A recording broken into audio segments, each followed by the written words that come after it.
빌립보서 3장 11절로 15절까지만 읽겠습니다. 빌립보서 3장 11절부터 15절까지 읽겠습니다. 시작. 어찌하든지 죽은 자 가운데서 부활에 이르러 하노라. 내가 이미 얻었다 함도 아니요 온전히 이루었다 함도 아니요 오직 내가 그리스도 예수께 잡힌 바 된 그것을 잡으려고 쫓아가노라. 형제들아, 나는 아직 내가 잡은 줄로 여기지 아니하고 오직 한 일, 즉 뒤에 있는 것은 잊어버리고 앞에 있는 것을 잡으려고 표대를 향하여 그리스도 예수 안에서 하나님이 위에서 부르신 부름의 상을 위하여 쫓아가노라. 그러므로 누구든지 우리 온전히 이룬 자들은 이렇게 생각할지니 만일 무슨 일에 너희가 달리 생각하면 하나님이 이것도 너희에게 나타내시리라.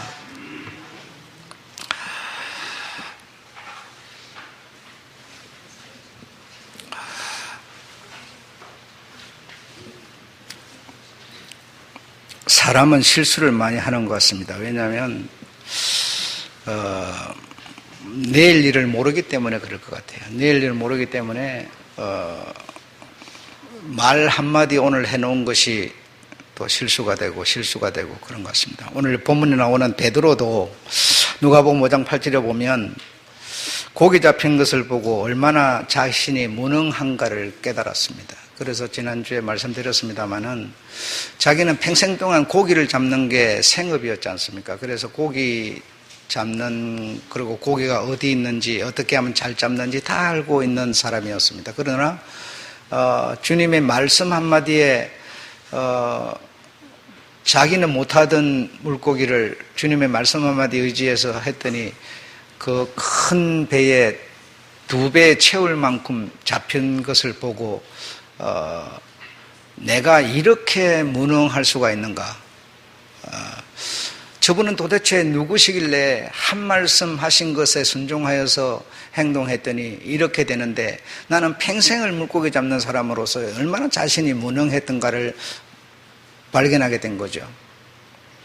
우리 같으면 참 당신은 실력이 대단합니다. 그리고 위대합니다. 참 이렇게 정도로 표현하고 말 텐데 무능한 자신을 보고 주님께 나는 죄인입니다. 나를 떠나세요. 이렇게 표현하는 그 베드로의 마음을 주님은 이미 보고 계셨던 겁니다. 그래서 정말 결별하고 싶어서 저렇게 말하는 것이 아니고 자기가 얼마나 무능한가. 평생을 물고기 잡던 사람으로서 어떻게 한 치 앞도 못 보는 이렇게 무능한가 라고 하는 것 때문에 그렇게 고백하는 베드로의 그 마음을 주님은 이미 넘어다 보시고 사명을 주셨죠. 그리고 용서를 주셨죠.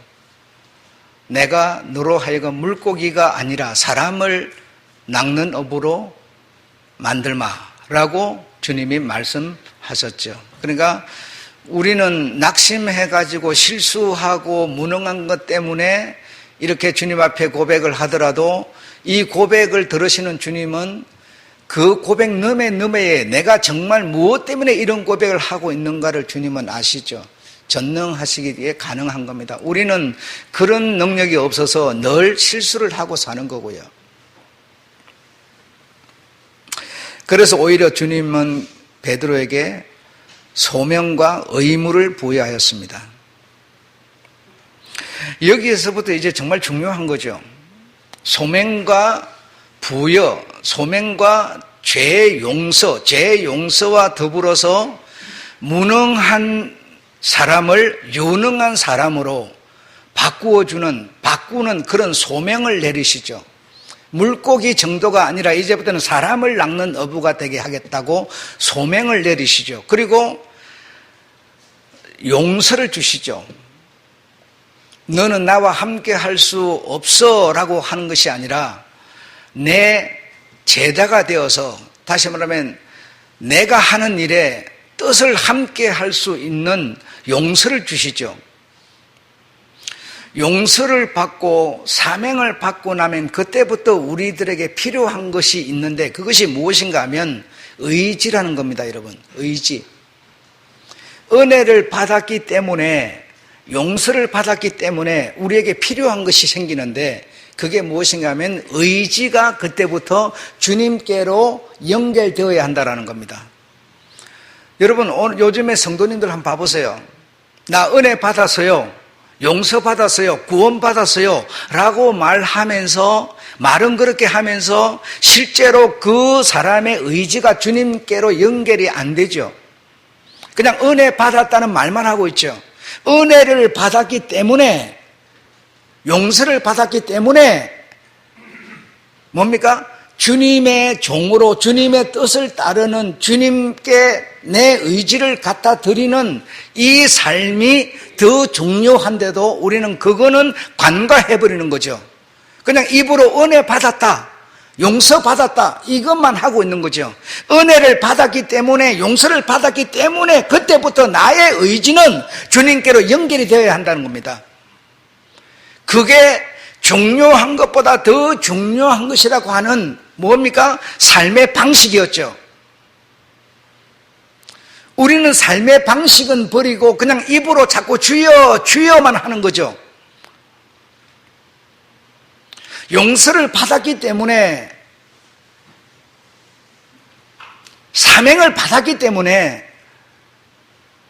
입문을 했기 때문에 그때부터 나는 주님이 가지신 그 목적으로 내 의지를 갖다 놓지 않으면 입으로 주여 주여 하는 것은 아무런 의미가 없다고 주님은 지금 말씀하고 계시는 겁니다. 우리가 여기서 생각을 해봐야 돼요. 그냥 주일날 예배 나 한번 드리고 그냥 엄마 아빠의 눈치 봐가지고 한번 대충 나와서 앉아있고, 이것으로가 아니고, 여러분, 내가 교회라고 하는 곳에 입문을 해가지고 발을 들여놨기 때문에 주님의 의도와 주님의 뜻을 따라서 내가 살아가는 방식을 택해야 된다는 겁니다.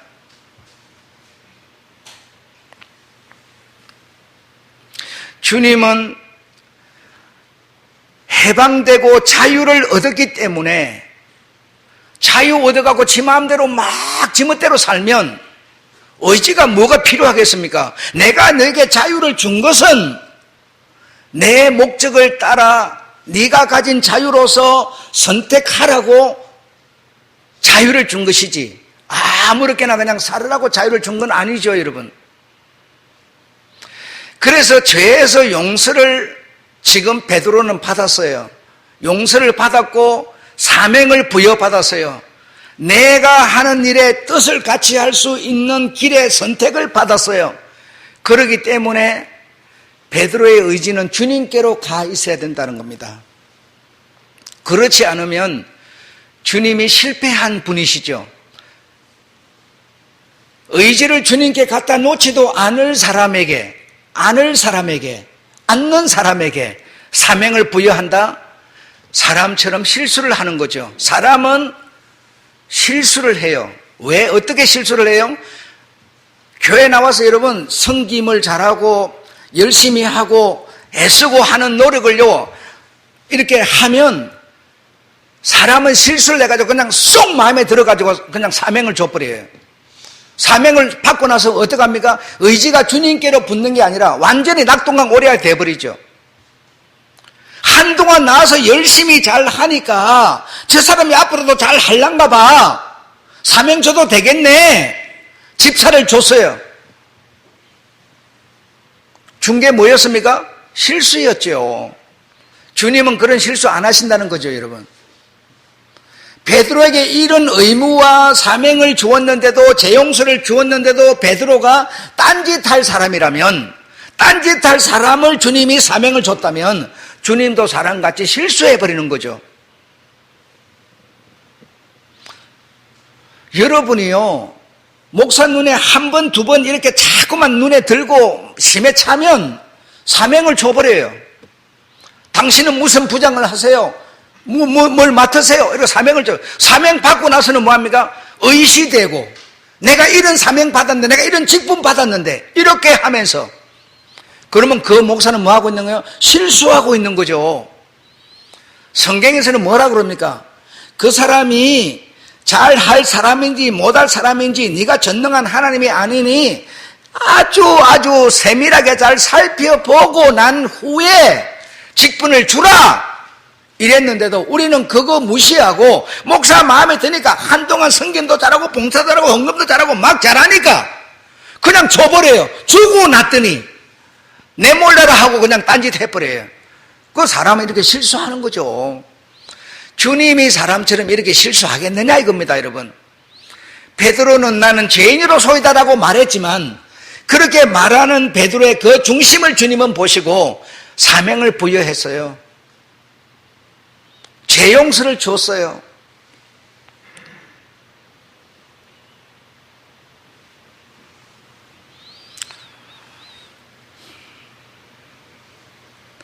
성경 구절을 여러분 밑에 내가 쭉 나열을 해놨는데요. 여러분 읽어봐 보세요. 왜 의지라고 하는 게 필요한지, 네가 입문을 했기 때문에, 용서를 받았고 은혜를 받았기 때문에, 내가 너에게 줄 수 있는 자유를 주었기 때문에 너는 입으로만 주여 주여가 아니라 은혜 받았다고 믿음이 있다고 소리만 하지 말고 믿음이 있고 은혜가 정말 있다면 네 의지는 내게 와야 한다라는 겁니다. 입으로 주여 주여 하지 말고 행위로 내 목적을 따라 살아야 한다는 겁니다. 우리는 이 부분에서 실수를 하고 있는 사람들이죠. 실수하고 있는 사람들에게 주님은 실수를 지금 지적해 주시는 거죠. 얼마나 우리 주변에 여러분 그런 사람이 많습니까? 누구보다도 나는 은혜가 많다, 믿음이 많다 하면서 의지를 주님께 갖다 놓지 않는 사람이 얼마나 많습니까? 입으로 주여 주여 한 것을 주님은 인정한다고 하였습니까? 전혀 아니었습니다.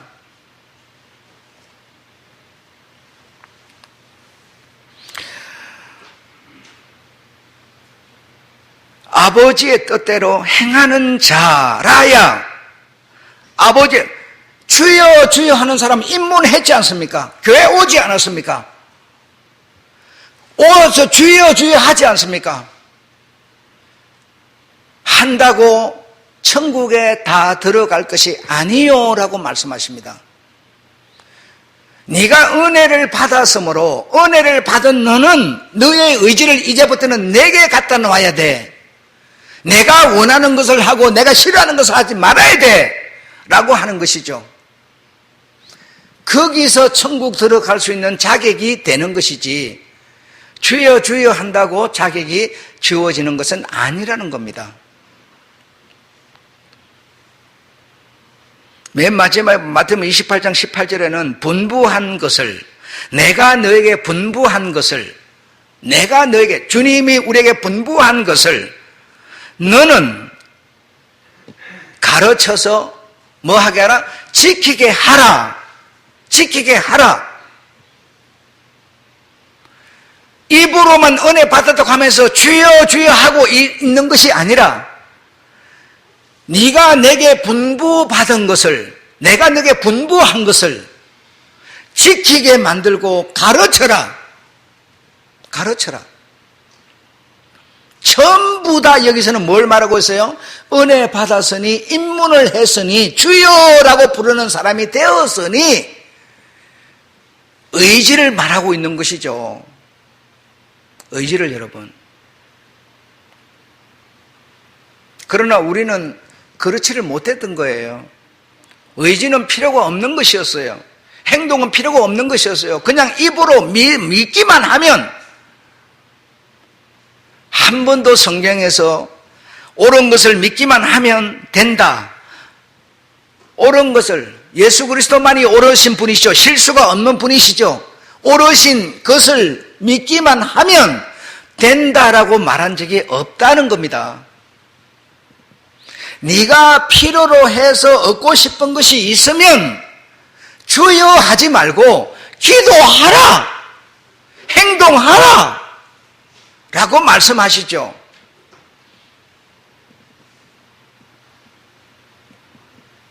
부모들이 아이를 사랑하기는 하지만 아이에게 사랑한다고 해서 다 주지는 않습니다. 그렇지 않습니까? 내 아이가 안 사랑스러운 아이가 어디 있겠어요? 사랑스러운, 정말 눈에 넣어도 안 아픈 아이이지만, 사랑이지만, 그러나 그 사랑이기 때문에 그에게 모든 것을 주지는 않습니다.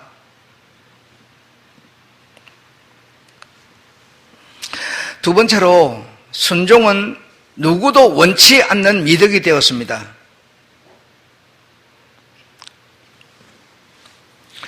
여러분, 시험을 치러 학교를 들어가든지 어떤 고시장을 들어가든지, 고시장이라고 하는 관문, 문이 있어요. 그 문을 통과해서 들어가고 나면요, 자기가 시험을 풀어내야 합니다. 우리 예수라고 하는 그 입문을 했어요. 예수라고 하는 그 옳은 분에게 우리를 갖다 맡기기로 입문을 했어요. 입문을 한 우리로서는요, 우리 이제는 노력 여하에 달려 있습니다. 입문했다고 해서 어떤 고시장의 정문을 통과해서 들어갔다고 해서 다 만점을 맞아서 나오지 않아요. 자기 하기 나름이에요.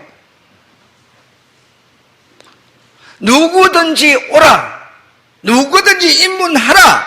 십자가에서 죽으신 예수의 은혜와 능력의 피는 모든 사람에게도 죽어도 넘칠 만큼 남음이 된다라고 말씀하셨어요. 누구든지, 죄인이든지 의인이든지 잘난 사람 못난 사람, 여자 남자 할거 누구든지 오라, 누구든지 오라. 입문했어요. 입문하고 나면 내 하기 나름입니다. 이제부터는 내 하기 나름.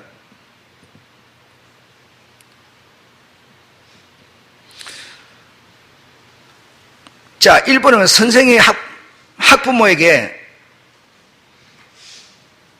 순종적인 자녀를 두어서 참 좋겠습니다. 이렇게 말하면, 여러분, 솔직한 얘기로요, 여러분, 누구 체면 따지지 말고 기분 좋을 사람 손들어 보세요. 학교 선생이 학부모에게 기배를 보냈는데, 학부모님은 자녀를 두었는데, 자녀가 참 순종적인 자녀를 두어서 참 좋겠습니다, 이렇게 말하면 여러분이 기분이 좋을 사람 손들어 보라고요. 하나도 없잖아요. 보세요. 순종은 이렇게요, 가치가 없는 것이 되었어요. 선생이 부모한테 당신의 자녀는 굉장히 재능이 있습니다, 미술을 잘합니다, 음악을 잘합니다, 운동을 잘합니다, 이래야 기분이 좋죠. 순종적인 자녀가 됐다 그러면요, 새끼가 그것까지 가가지고 바보짓 하나 보네, 이러는 거요. 참 놀라운 일이죠. 내 자녀가 어떤 특기가 있다고 그래야 좋지, 순종적인 자녀가 됐다고 그러면요, 부모가 아무도 안 좋아해요. 응? 교사에게 이런 말을 듣고 기뻐할 학부모가 있는가? 없다는 거죠. 그만큼 우리는 순종이라고 하는 게 뭐인지를 모르는 거예요. 순종이라고 하는 것이, 진짜 순종이라고 하는 것이 훌륭한 사람이 되는 건데도 순종을 우리는 오해를 하고 있는 거예요. 바보나 돼야 순종을 하는 것으로 알고 있어요. 이렇게 좀 자기 기분이 있어갖고 좀 이렇게 덤벼들고 이렇게 막 뒤바퀴도 하고 이래야 되는데, 그런 것도 못하고 그냥 순종이라 하고 있으니까 바보나 순종하는 줄로 알고 있다 이거죠. 그래서 선생이 부모한테 그렇게 말하면 아무도 안 좋아한다니까요. 순종은 리더십도 없고 나약해 보이고 그렇게 생각을 하는 거죠. 그러나 순종이라는 거는 내가 은혜를 받았고 자유를 받았고 소명을 받았기 때문에 그거 받고 나서도요, 내가 안 하고 싶으면 안 하는 겁니다. 그렇죠? 해야 되겠다, 필요성을 내가 느껴야 되죠. 이걸 함으로 나에게 어떤 문제가 온다고 하는 창의력이 나오는 것이죠. 순종이라고 하는 것은 판단을 해야 되고요. 내가 은혜를 받았으니, 내가 은혜를 받은 믿는 자이니 이제 내가 주님의 뜻을 따라갈 거냐 말 거냐 판단을 해야 되고요. 판단력이 있어야 되고요. 두 번째로는 분별력이 있어야 돼요. 내가 이 순종을 함으로 나에게 어떤 문제가 생기고 안 함으로 어떤 문제가 생기냐 분별력을 가져야 돼요. 순종은 세 번째로 창조력을 가져야 돼요. 창조력. 네 번째 주도성을 가져야 돼요. 순종이 아닌 그냥 두려워서 또는 목사가 말했으니까 그냥 어쩔 수 없어서 하는 것은 순종이 아니죠. 이런 것이 아닌 순종이라고 하는 것은 자신의 스스로 자의에게서 나와야 되는 힘이기 때문에 바른 올바른 사람이 되는 겁니다. 순종이 리더십도 없고 무슨 바보나 하는 짓이 아니고요. 매주요 이현수 군사님이 나오셔서 저 사무실 청소하고 주변에 청소하셔요. 하시는데 내가 하라고 명하지도 않았어요. 그러다 주님이 하라고 명하지도 않았어요. 권사니까 해야지 라고 해서 한다면요, 그거는 직분 때문에 하는 것일 뿐이에요. 직분이 없으면 안 한다는 얘기예요. 그럼 왜 하는지 아세요? 순종 때문에 하는 겁니다. 순종 때문에. 어제는 안 나오셨나요? 못 봤어요. 나왔어요. 내가 못 봤어요. 못 봤는데 순종이라고 하는 거는요, 내가 결정을 해야 돼요. 누구 때문이 아니고 내가 결정을, 내가 판단을 하고 내가 결론을 내려야 돼요. 전부 내 스스로 모든 결론을 내려서 행동해야 되기 때문에 순종이야말로 참으로 훌륭한 사람이 되는 길입니다. 여러분이 예수 앞에서요, 지금 순종을 하고 계시는데 내가 지금 순종을 하는 사람인지 그냥 맹목적으로 하는 사람인지 아니면 뭐 때문에 복종을 하는 사람인지 한번 생각을 해보세요. 내가 정말 순종을 하는 사람이라면 그 순종으로 말미암은 나타나는 힘들은요, 전부 여러분에게서 나오는 겁니다. 예수의 뜻에 여러분의 뜻을 갖다 놓고 예수를 따르는 예수의 제자들이 하는 일이 순종이라는 겁니다. 내게 정말, 여러분에게 정말 순종이라고 하는 힘이 있는가? 생각해 보셔야 돼요. 나는 예수께 여러분을 중매를 엮어주는, 신랑과 신부를 중매를 엮어주는 사람에 불과하고요, 여러분이 예수의 그 뜻과 목적에 여러분의 의지를 갖다 놓는 순종적인 사람이 되셔야 돼요. 순종적인 사람. 그렇지 않고 목사 장로의 얼굴을 봐서 그 사람들이 쳐다보니까 하는 이런 거는요, 아무리 해도요 순종이 아니에요. 위대한 훌륭한 사람이 아니에요. 여러분, 규칙 준수자가 아니라 훌륭한 사람이 되는 겁니다. 순종이 본질이고요, 믿음이 분명히 있으면 순종하게 돼 있어요. 이게 본질이에요. 여러분, 믿으면서 순종하지 않는 사람은 아무도 없어요. 여러분이 의사가 하는 말을 정말 믿는다 그러면요, 우리는 뭐 앉아서요? 순종합니다. 다른 게 없어요. 약을 식사 후에 30분 후에 먹으세요 하면요, 그걸 따라 하는 거예요. 순종하는 거예요. 트레이너가 예를 들어 여러분 허리를 굽히는 걸, 허리를 곱추처럼 이리 안 하고 빳빳하게 세워갖고 허리를 굽히는 거예요. 이렇게 가르치면요, 그 가르치는 바를 따르는 것이지 내 멋대로 하는 게 아니에요. 예수님이 말씀하신 목적, 예수님이 말씀하신 뜻, 거기에 내 의지를 갖다 놓고 그분과 나와의 관계를 맺는 것이 순종입니다. 순종입니다. 순종하는 사람이 돼야 돼요. 우리는 순종하는 사람이. 순종은 바보가 아니고요, 리더십이 없는 게 아니에요. 가장 창의로운 사람이에요. 창조적인 사람이에요. 여러분, 누가 시키지도 않는데 누가 보든 안 보든 상관없이 그냥 내가 우리 주님과의 관계 속에서 일궈내는 능력이에요.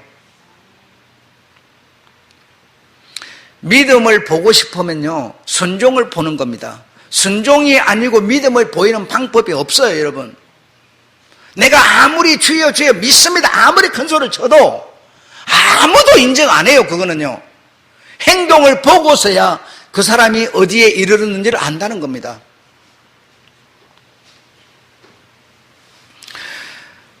여러분이 규칙적으로 나와가지고 뭐 순서가 정해졌으니까 나와가지고 순종하시죠. 여러분이요, 정말 생각해 보셔야 돼요. 이 규칙 때문에 나는 하는 사람이냐, 이 규칙이 없더라도 나는 우리 주님의 교회를 위해서 하는 사람이냐, 여러분이 스스로 생각해 보셔야 돼요.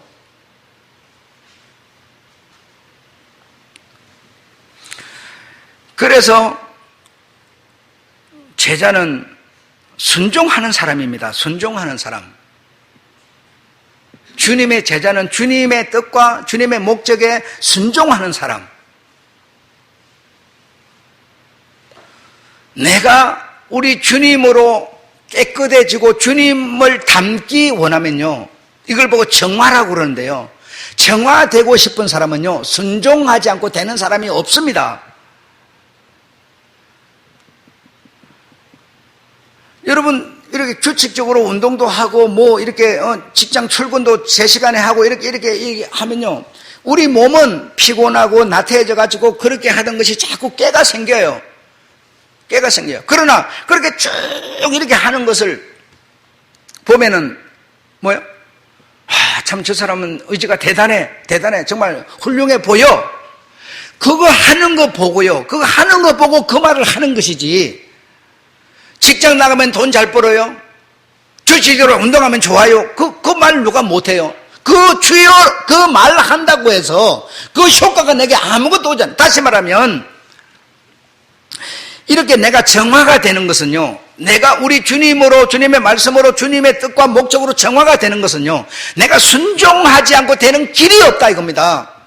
입으로 아무리 주여 그래도 안 되고, 여러분, 기도하는 것은 전부 내 뜻을 이루기 위해서 하는 거고요, 정화가 되지를 않아요. 그분의 목적과 뜻에 내 의지를 갖다 놓고 순종할 때만이 내가 정화가 돼요. 깨끗해진다 이 말입니다. 깨끗해져. 다른 길이 없어요. 순종하는 사람은요, 비판도 잘 안 해요. 남의 말도 잘 안 해요. 그냥 자기가 하는 것이 주님의 뜻과 목적에 의지를 갖다 놓은 거기 때문에 다른 사람이 그리 하는 거 이거 갖고 그렇게 트집도 안 잡아요. 그래서 훌륭한 사람이 되는 겁니다. 예수를 믿으면서 정화되고 싶지 않은 사람이 어디 있어요? 정화되는 길은요, 순종밖에 없어요. 순종하지 않으면서 자꾸 말만 주여 주여 하는 사람은요, 흠만 잡고 트집만 잡고 문제를 삼아요. 안 돼요, 여러분. 정말 나는, 여기 부모님들 다 부모님들인데요, 자식들한테 자식들을 어떻게 돌봅니까? 자식한테 뭔가 얻어먹겠다고 저놈이 커가지고 나를 갖다가 보살펴 주겠지, 그 보살펴 주는 것을 기대해가지고 보살펴 줍니까? 아니에요. 그냥 자식이니까 그냥 보살펴 주는 거예요. 아무 이유가 없어요. 우리 주님께 우리가 순종하는 것은요, 주님의 뜻과 목적에 내 의지를 갖다 놨기 때문에 거기서 순종이 일어나는 것이지 뭘 바라고 하는 게 아니에요. 그래서 순종만이 나를 정화시켜 주는 겁니다. 내가 우리 예수로 정화되고 싶은 사람은 예수님의 뜻과 목적에 내 의지를 갖다 놓고 순종하는 길 외에는 다른 길이 없습니다. 기도한다고 되는 것도 아니고요, 예배 드린다고 되는 것도 아니에요. 예배 드리는 이것 자체도 우리가 지금 뭐하고 순종하고 있는 것이거든요.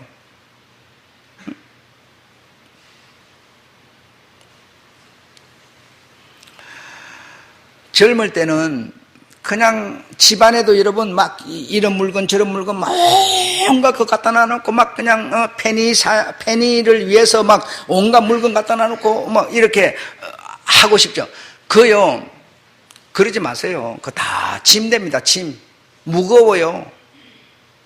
무거워서 나중에는요 처치곤란이 되고요. 우리가 돈을 많이 벌어야 되겠다. 돈을 벌어서 어디다 별로 쓸 데도 없으면서요. 지금 뭐 그냥 대충 있어도 대충 다 잘만 하죠. 그런데 돈을 많이 벌어야 돼. 돈 많이 벌어보세요. 그 돈이요. 무거운 짐이 돼요. 무거운 짐이 돼서 처치곤란이 되는 겁니다. 그 돈이 없었으면 자식놈들끼리 싸움박질도 안 일어날 텐데 그 돈이 많기 때문에 그때부터 자식놈들이 싸움박질 일어나는 거예요. 무거운 짐됩니다. 옷도 여러분 신발도요. 신발 여러분 신발장에 가보면 수십 켤레야. 어떤 사람은 나도 보니까요. 운동화 어저께 막 한 대여섯 개 버렸는데요. 그래도 또 대여섯 켤레가 또 남았어요. 그거요 사가지고 몇 번 신지도 않고 그냥 가만히 쌓아놓는 거예요. 그거 결국 뭐예요? 짐 된다니까요. 버리는데 돈을 줘야 돼요. 무거운 짐 됩니다. 여러분 마음을 정말 내가 여러분 우리 예수로 진짜 정화가 한번 되어보세요. 정화가 되면요 진짜 예수로 정화가 되면요 예수는 머리 들 것도 없고 빈손 들고 와서 그리고 가져가는 것도 없어요. 정말 그분은요 하나님의 말씀에 그냥 순종하는 아주 정화된 사람이었어요. 남이 때리면 맞고 폐악질을 부릴 줄도 모르고 그의 소리가 담밖에 들리지도 않고 너무 그렇게 욕심 부리지 마시라니까. 옷도 여러분 그냥 대충 사서 입을 만큼 입고요. 그냥 내년에 들어오면 또 사이고 그냥 한 번 사가지고 막 비싼 거 사가지고 몇 년씩 두고 못 입어요. 이제는 세상이 그런 세상이 아니지 않습니까? 다 짐된다니까요. 간편하게 사서 간단하게 입고 그냥 홀가분하게 그냥 버리고 또 살 일이면 또 사고 그냥 이렇게 간편하게 사세요. 응? 정화가 안 된 사람은 그게 안 돼요. 그냥 움켜쥐려고만 하고 다락에도 쌓아놓고 옷장에도 쌓아놓고 온통 쌓아놓고 자기 몸은 진짜 누울 자리도 없는 거예요. 응? 왜 그런지 아세요? 정화가 안 돼서 그래요. 많이 가지면 뭔가 많으면 막 뛰어난 사람처럼 생각하는 거예요. 그게 아닙니다. 정말 예수로 정화되는 것은요 그냥 이것저것 계산 없이 그냥 그분의 목적과 뜻에 내 의지를 갖다 놓고 순종. 그러면 먼저 내가 정화가 돼요. 정화가 되면 욕심, 그 무거운 욕심, 탐심, 그 무거운 거, 무서운 거 별로 생각하지 않고요 가볍게 살 수가 있어요. 우리는 예수로 정화됐어야 돼요. 이게 뭐가 되는 거라고요? 성도 되어가는 과정이라니까. 그러네 여러분. 성도 되어가는 과정. 여러분 이 모습 이대로 여러분 모습 그대로 주님 앞에 가서 어디 쓸모 있겠습니까요? 정화되셔야 된다니까요. 주님 내 잘못했어요. 그 말 한마디 한다고 정화될 것 같으면 얼마나 좋겠어요 여러분. 어? 아무리 내가 돈을 벌고 싶어도 가서 일을 해야 돈이 오는 거지요. 일 안 하고 돈이 오는 법이 없어요. 순종하지 않고 어떻게 정화가 되겠습니까? 힘든 일도 어려운 일도 그냥 해보고요. 응?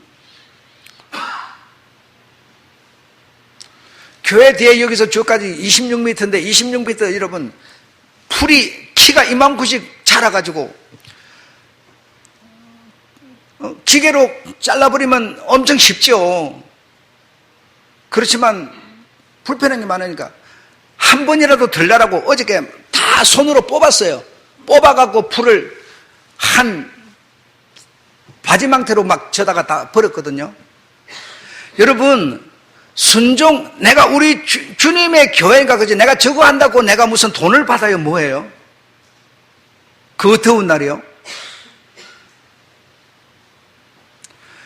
그 힘들고 남하기 싫어하는 이렇게 엄지 비슷한 해가지고 그 하얀 그 날파리 같은 그게 푹푹 날아요. 막 모자를 안 쓰고 한 것을 후회를 많이 했어요. 머리가 가려워가지고 죽을 뻔했어요.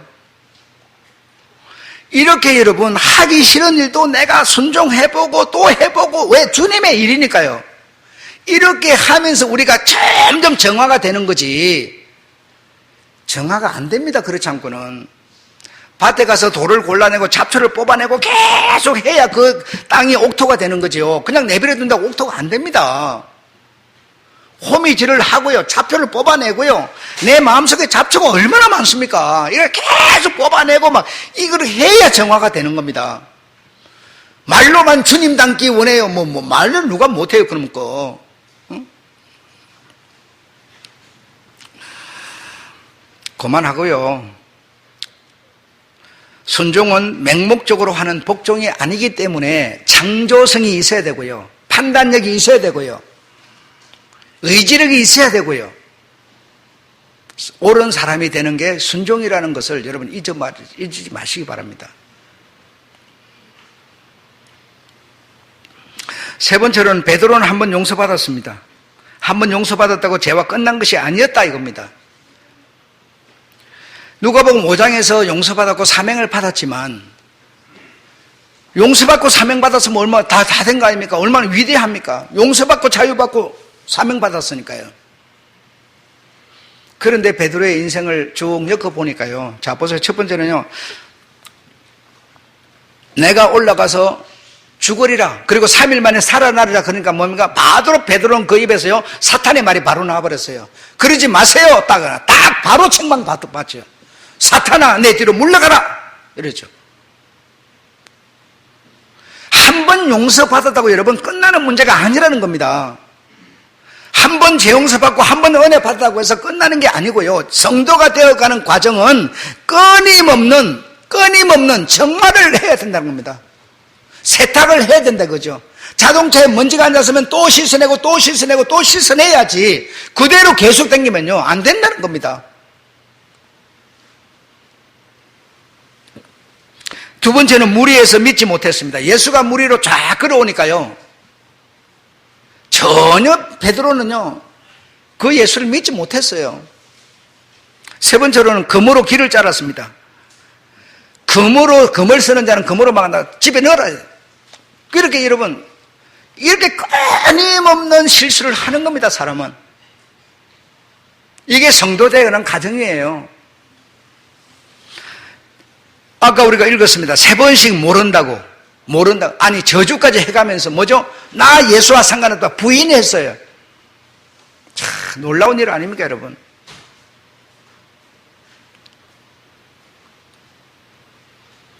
그리고 성령이 오셨어요. 성령이 오시고 정말 대단했죠. 미문에 앉았는 거지한테 나사렛 예수 이름으로 걸으라 그러니까 걸을 정도의 베드로의 위대한 능력이 베드로에게 성령으로 오셨어요. 그랬는데도요, 하나님의 목적과 하나님의 뜻을 누구보다도 잘 안다고 하는 베드로도요 자민족주의자였어요. 자기 민족주의자. 이방인들은 사람 취급을 안 하는 그런 사람이었어. 예수의 뜻과 목적이 그런 것이었습니까? 그런 게 아니었죠. 그런데 역시 베드로는 그런 사람이었어요.